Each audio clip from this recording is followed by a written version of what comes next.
Hello dear students. In the last class we have seen two-phase flow regimes and discussed their consequences. Now here in next online video lecture we will be discussing three-phase flow regimes. Now the main difference between two-phase gas liquid flow and three-phase gas liquid flow is the behavior of the liquid phases, where in three-phase system the presence of two liquid give rise to a rich variety of flow pattern. Basically, depending on the local conditions, the liquid phase appear in a separated or dispersed form.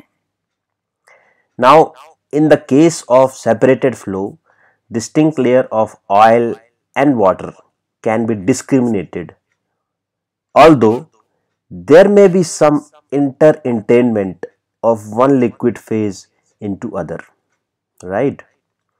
Now, in dispersed flow, one liquid phase is completely dispersed as droplet in the other, resulting in two possible situations. Number one, oil continuous phase or water continuous phase. The transition from one liquid continuous phase to the other continuous phase is known as phase inversion. Now, if the liquid phase is interdispersed, then the prediction of phase inversion is an important item to be understood, right? Now, due to many possible transport properties, three-phase fluid mixture, the quantification of flow pattern boundaries, as we discussed in two-phase flow, different flows boundary, is difficult and challenging task in case of three-phase flow, right? Now, to tackle this, various researchers did various works. Now, in 1992, Akikos et al. Observed a very complex array of flow pattern and described 10 different flow regimes. In their work, the pipe diameter was 0.748 inches and the stratification was hardly observed or achieved. In 1993, Lee et al. He conducted some experiment in 4-inch diameter pipe, and what they observed is that the 7 flow patterns. Now, these 7 flow patterns were similar to that of two-phase flow. Number 1, you can see in the slide, is smooth stratified, wavy stratified, rolling wave, plug flow, slug flow, pseudo slug, and annular flow, right? So these are the kind of flow patterns that were observed. The first 3 patterns that you can see here are classified as stratified flow regime, and they noted that the oil and water are generally segregated, with water flowing as liquid layer at the bottom of the pipe and oil flowing at the top of the pipe. Now, even for the plug flow, the water remained at the bottom because the agitation of liquid was not sufficient to mix the oil and water phase. You should note here that the turbulence which is naturally exists in the pipeline can be sufficient to provide the adequate mixing of water and oil. However, the minimum natural turbulent energy for adequate mixing depends on oil-water flow rate, pipe diameter, inclination, water concentration, viscosity, density, and interfacial tension, right? Now, next we will be discussing the calculation of multiphase flow pressure gradients. Now, here you can see that the hydraulic design of multiphase flow pipeline is a two-step process. The first step is the determination of multiphase flow region, because many pressure drop calculation method rely on the type of flow regime present in the pipe. The second step is to calculate the flow parameter such as pressure drop, liquid holdup, to size different pipelines and field processing equipments. Okay. Also, this fluid processing equipments such as such slug catchers. Okay. Now we'll discuss different steady state flow which are modeled by steady state two-phase flow. Now here you can see in steady state two-phase flow, the technique is most commonly used in design of two-phase flow pipeline and can be classified into three different categories. Now these three different categories are: number one, single phase flow approach, homogeneous flow approach, and the mechanistic models. Now we'll discuss these briefly, each of them one by one. Number one is single phase flow approach. Now in this method, the two-phase flow is assumed to be single phase flow, having pseudo properties arrived by suitably weighting the properties of individual phases. These approach basically rely on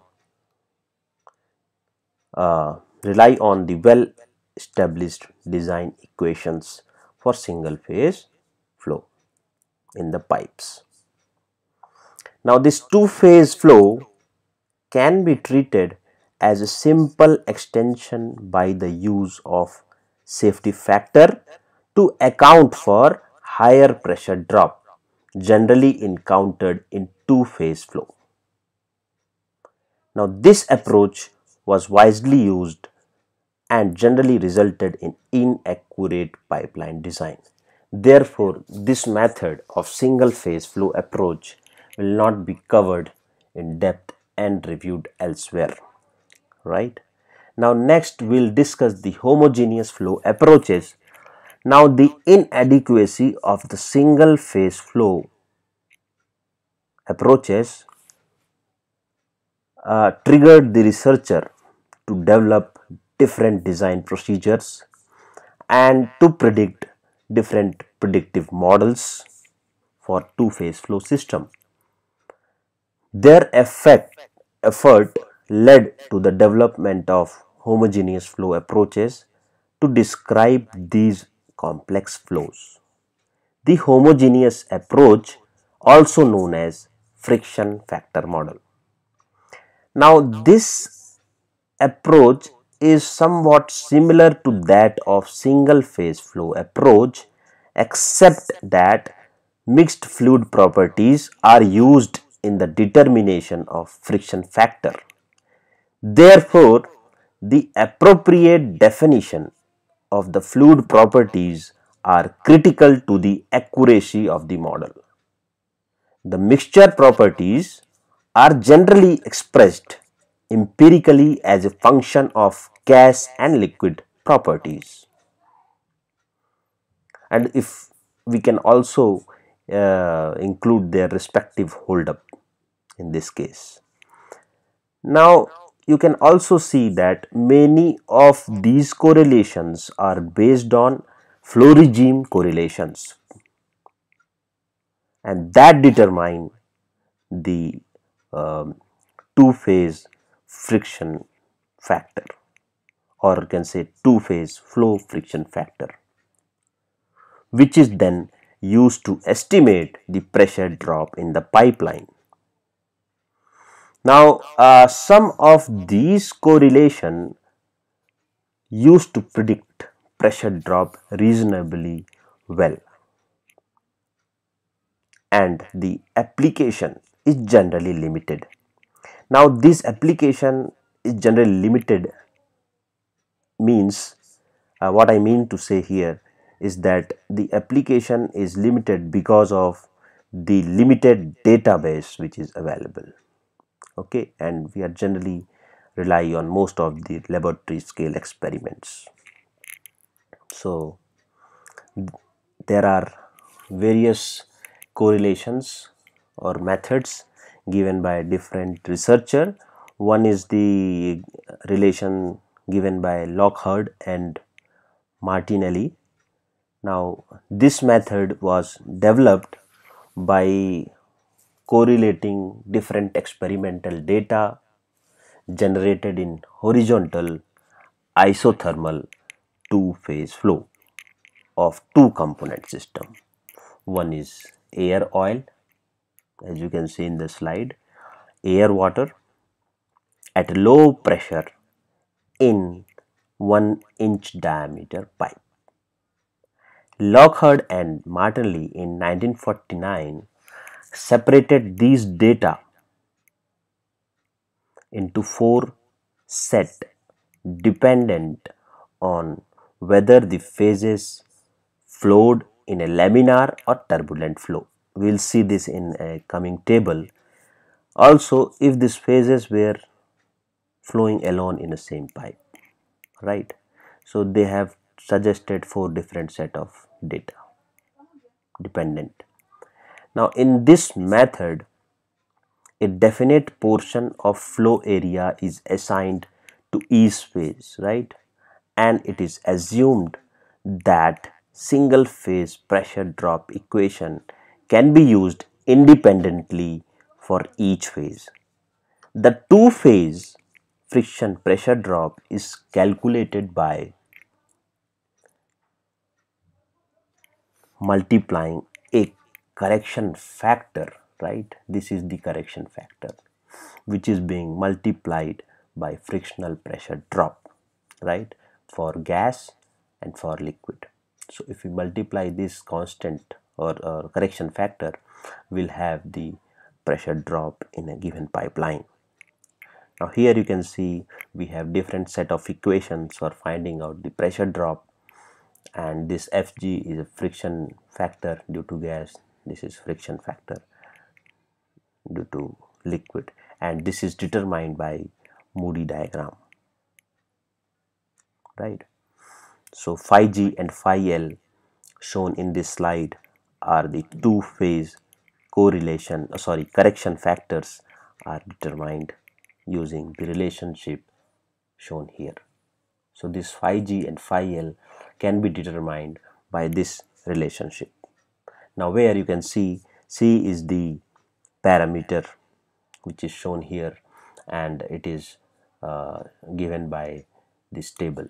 So if you have liquid phase and gas phase and you have turbulent flow both for liquid phase and gas phase, the C value is around 20. Similarly, if you can see liquid phase is laminar and gas phase is turbulent, the C is having a value of around 12. So in this way the parameters have been suggested, and the X value is the ratio of pressure drop in pipeline due to liquid and this pressure drop the pipeline due to gas. It's a ratio of both this quantity to the power 0.5, right? Also the liquid holdup is given by this formula. Now next method, which is suggested by Bex and Brill, this method was developed from 584 experimental set of data generated on a laboratory scale test facility using air water system. The facility consisted of 90 feet of pipe of diameter 1 to 1.5 inches, and this is a smooth pipe with transparent acrylic sheets. Okay, now this could be an inclined angle pipeline. The pipe angle was varied between horizontal to vertical, and the liquid holdup and the pressure was measured. For each pipe size in a horizontal position, the flow rate of two phase were varied to achieve different flow regimes, right? Now this Bex and Brill in 1973 developed some correlations for liquid holdup for each of the three horizontal flow regimes, and then corrected these for pipe inclination and different angles. So here you can see we have certain equation given by Begg and Brill in 1991. You can see this NFR is some term where uh, is given by Vm square divided by ZD. Okay, and this L1 is equal to 316. Now here what you can see, what is this lambda L. Lambda L is nothing but a liquid hold up when there is no slip, right? So Vm is nothing but the velocity of the mixture phase, Vm, right? As we have discussed in our first video lecture, Vm is the mixture velocity, G is the gravity, and D is the diameter of pipe. So this NFR is calculated first, and these terms L1, L2, L3, L4 are calculated. Here you can see that lambda L is the liquid hold up when there is no slip condition, right? That means superficial velocity of gas is equal to superficial velocity of liquid. In that case, lambda L is the liquid hold up. Now L1, L2, L3, L4 are calculated, and on the basis of that different flow regimes can be estimated, right? So you can see this particular chart or table where the different flow regimes are mentioned based on the value of NFR and different values of L. So this is Beck's and Brill method. Next we'll discuss this mechanistic models. Now this mechanistic model presents some correlations which adequately handle non-condensate two-phase flow, right? So in this, the shortcoming of existing method that has led to development of these type of models, which is called mechanistic model, and these model are the fundamental laws based on fundamental laws and offer more accurate modeling of pipe geometries and properties variations. So these models take care of the various shortcomings in different earlier method, and particularly this is out of the scope of this particular lecture, so we are not discussing much in detail. Next is steady state three-phase flow. Now this steady state three-phase flow, various work has been done on two-phase flow, but very limited work has been carried out on three-phase flow for gas liquid liquid mixture. In fact, the complex nature of such flows makes the prediction very difficult. Okay, so this is about steady state three-phase flow. For more accurate result, three-phase or three-phase fluid models should be used to account for the effect of liquid-liquid interaction on fluid characteristics, especially for low rates. Now, transient multiphase flow in a pipeline can occur due to change in inlet flow rate, outlet pressure opening or closing of valve, blow down, ramp on, and pigging, right? And detailed information of the flow behavior is necessary for the designer and the operator of the system to construct and operate the pipeline economically and safely. Next, we'll discuss the multiphase flow in a gas condensate pipeline. Now here the gas condensate flow is a multiphase flow phenomena commonly encountered in the gas transportation, raw gas transportation, and the multiphase flow that takes place in gas condensate transmission line differs in certain respect from the general multiphase flow pipeline. In fact, in gas condensate flow system, there is always interphase mass transfer from the gas phase to the liquid phase because of the temperature and pressure variations, which led to compositional changes and the associated fluid changes. Also, the amount of liquid in such system is assumed to be small, and the gas flow rate gives sufficiently high Reynolds number that fluid flow regime for nearly horizontal pipe can be expected to be annular mist flow or stratified flow, right? And for other inclined cases, even with small quantities of liquid, slug type regime may be developed if the liquid start accumulating at the pipe lower section. Therefore, in order to achieve the optimal design of gas condensate pipeline and different downstream processing facilities, we need a description of relative amount of condensate and flow regime taking place along the pipeline, right? And the fluid flowing in pipeline may traverse the fluid phase envelope such that this fluid phase change from single phase to two phase, right, or vice versa. Hence, the compositional single phase or multi-phase hydrodynamic modeling,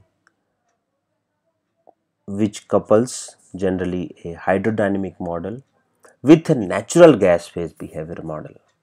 Both are necessary to predict the flow dynamic behavior in gas condensate transmission lines. Now, the hydrodynamic model is required to obtain flow parameter along the pipeline,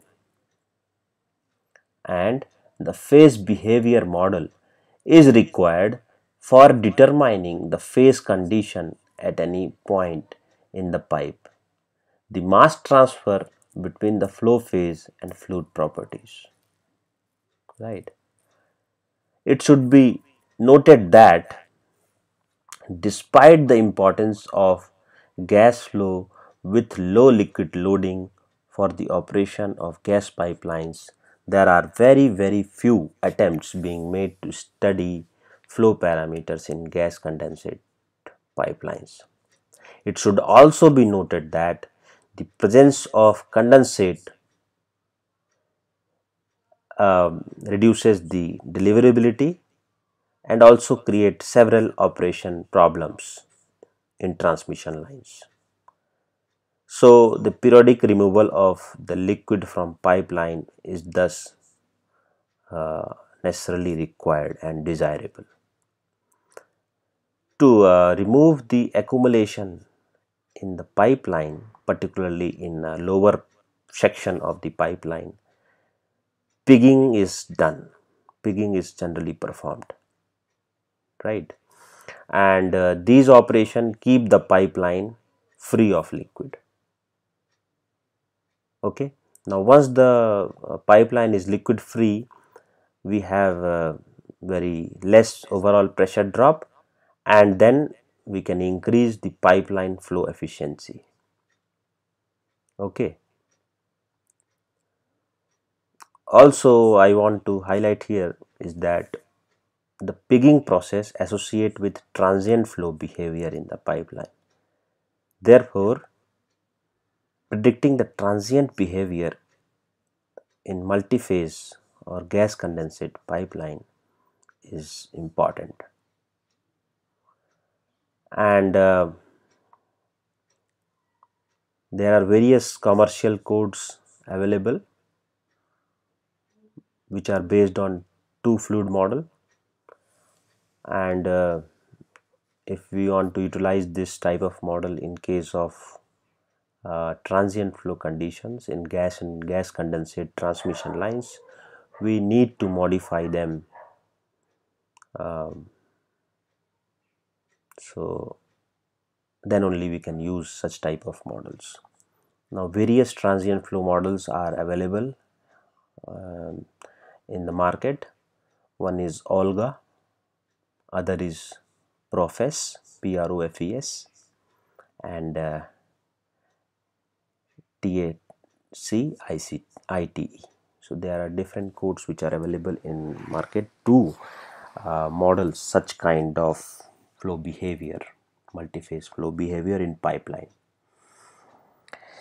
Now this temperature profile of multiphase flow pipelines are very important to predict, and predicting the flow temperature and pressure changes is very important in the design and operation of these flow transmission lines. Therefore, we have to see or find appropriate method capable of predicting these parameters for multiphase flow pipelines. So here we are given with one equation as shown in this slide, where we want to predict the pipeline temperature profile, and it is accomplished by coupling the pressure gradient enthalpy gradient equation as follows. So this delta H is given by these various terms. You can see here each and every terms are explained here.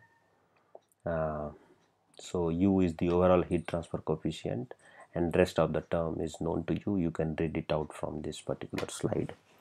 There, this is how this temperature profiling can be done. So average temperature can be found out, and this average pressure can be found out. So we need to have some kind of prediction tool to actually evaluate these two values, which are very crucial for the pipeline design. Here the next criteria, which is the velocity criteria for sizing the multiphase pipelines. In present conditions or present scenarios, you can see the line sizing of raw gas pipelines from wellhead to platform is performed using integral reservoir deliverability conditions. However, the procedure is to specify the line size and predict the production profile. Here, the maximum velocity are then checked to ensure the erosion and corrosion problem that do not occur. So number one here is the erosion criteria, where the primary this erosion criteria is the primary sizing criteria for multi-phase flow pipelines, right? So this in this flow pipelines, the erosional velocity is very important, and we must know that this erosional velocity should be kept below the fluid erosional velocity, right? So if the fluid erosional velocity is less than the condition which is existing in the pipeline, then we will be able to minimize the erosion as much as possible. However, you can see the sizing of pipeline for multi-phase flow is significantly more complex than single phase flow, because the resultant conditions of erosions which is present in the pipelines is also dependent on the flow regimes, right? So instead, if you are talking about the multi-phase flow pipelines, we have to also consider the different flow regimes. Now if there is a presence of sand, right, or if the sand production is occurring, the situation become much more complex, right? And in a general conditions, we are considering the erosional criteria as follows, right? So here you can see the material is stainless steel and alloy material. The following criteria of erosional velocity is considered. So here you can see erosional velocity is 328 feet per second in multiphase lines in a stratified flow regimes. And if the flow regime is annular or bubble or hydrodynamic slug flow regime, the erosional velocity is kept at 66 feet per second. So if the velocity is going above 66 feet per second, more erosion will occur. And in multiphase line in a mixed flow regime, the velocity is kept as 230 feet per second. Now this has come from experience of flow in various pipelines. Now for carbon steel material, now if you are injecting some kind of corrosion inhibitor, we have certain equations which determines the erosional velocity, where you can see we have an equation given here by the API RP14E 1991, where you can see this erosional velocity is given by C divided by rho m. Now rho m is the gas liquid mixture density and C is some constant. So C factor of 100 for continuous service is taken and C factor of 125 for intermediate service, right? So different type of flow determines the value of C, and then we can easily calculate this erosional velocity, right? Now there is other criteria which is called corrosion criteria, right? So I am not able to write this in the slide, but here I can tell you that the corrosion resistant material generally has no limitation on flow velocity up to 328 feet per second. Now if it is above 328 feet per second, then we have to take care of this corrosion allowance, right? So there is no particular such criteria if the material is designed or a material is a corrosion resistant material. Okay, now this is very important, which is called multi-phase flow assurance. Now we always want that our flow must be assured whatever type of flow which is being present. Generally we have multi-phase flow in various pipelines, so we are considered about multi-phase flow assurance. Now in thermal hydraulic design of multi-phase flow transmission system, the system designer is faced with several challenges associated with multi-phase flow, right? And significant design requirements is possible. For a pipeline designer particularly, his goal is to secure the flow assurance in the pipeline. Now what does it mean by flow assurance is that the transmission system must operate in a safe condition, efficient condition and reliable condition, right, throughout the design life of the pipe. So if the design life of the pipe is around 20 years or 10 year maybe, so the transmission system must operate for that particular duration to be safe, efficient and reliable. Now failure to do so has a significant economic consequences, particularly if your condition is offshore condition, offshore production system. Now this flow assurance covers the whole range of possible flow problems in pipeline, including both multi-phase flow and fluid related effects such as gas hydrate formation, wax formation, asphaltene deposition on the wall, corrosion, erosion, scaling, emulsion foaming and severe slugging. However, the major flow assurances issues for raw gas transmission lines are hydrates, corrosion, wax and slugging. And if you can able to avoid or remediate such problems, this is the key aspect of flow assurance, and it will enable the designer or design engineer to optimize the production system and to develop the safe and cost effective strategies or operating strategies for the range of expected conditions, including the startup, shutdown, and the tear down scenarios, right? So this is about the multi-phase flow assurance. Thank you for patient hearing. I hope this video is giving you a brief information about multi-phase flow, and be safe, be at home, and don't go out. Thank you very much.